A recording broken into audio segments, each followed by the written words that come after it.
so much. Thank you. Good evening, everyone. It is an honor to be here with you tonight for this important and timely summit. I want to start out by thanking the Combat Antisemitism Movement and Israeli Ministry of Foreign Affairs for reaching out and inviting me to speak. I am a proud American Jew. I don't think anyone who sees me on TV can miss out on that fact, and if they somehow do, then they should meet my mother. They will know. She is a strong Jewish woman.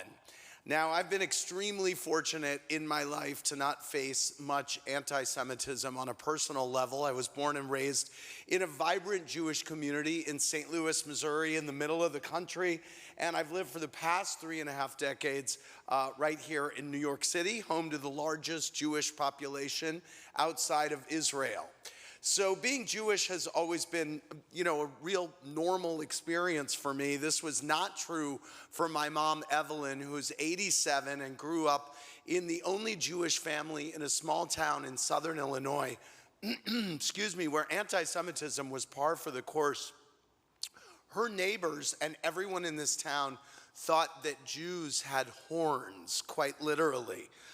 She was amazed when she moved to St. Louis and saw the different reality for Jews there. She got very involved in the community. She ended up serving as president of the National Council of Jewish Women, St. Louis chapter.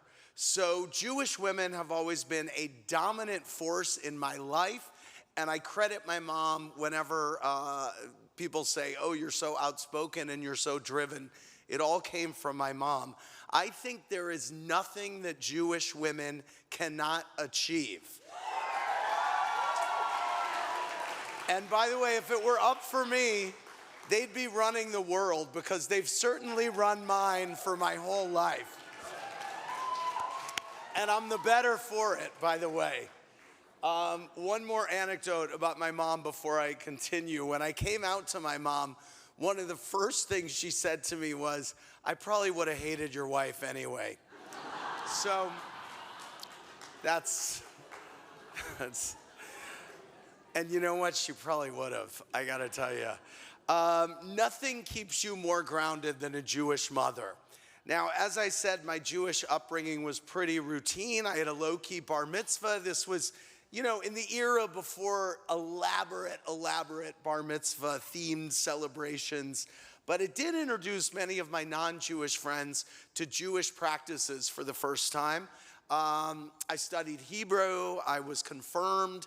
Later, I graduated from Boston University, and I moved to New York City to begin my TV career, and I joined what I think is the largest gay synagogue in the world, Congregation Beth Simchat Torah, led by Rabbi Sharon Kleinbaum, who I love very much. She retired this year, and Rabbi Kleinbaum has really served as an anchor for me during my time in New York. I remember the spiritual guidance she provided for me and many others after 9/11, and more recently, she officiated the bris of my son and the naming ceremony of my daughter. Thank you. I've also had her on my show multiple times, and I always ask her to end every episode with a message of hope and positivity for the viewers, both Jewish and non-Jewish alike.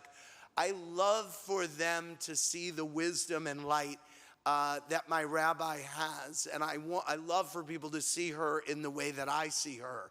I'm not here tonight to opine on the Israeli-Palestinian conflict or offer solutions for lasting peace across the Middle East. It's not my lane. I don't think anyone's looking to me for any original insights on what's happening over there, frankly. But of course, I've been deeply alarmed by the global rise in anti-Semitism that we've seen since October 7th. And I want to take this moment to reiterate and amplify the calls for the immediate release of all hostages still being held in Gaza. The hostages and their families have been on all of our minds for the past 9 months.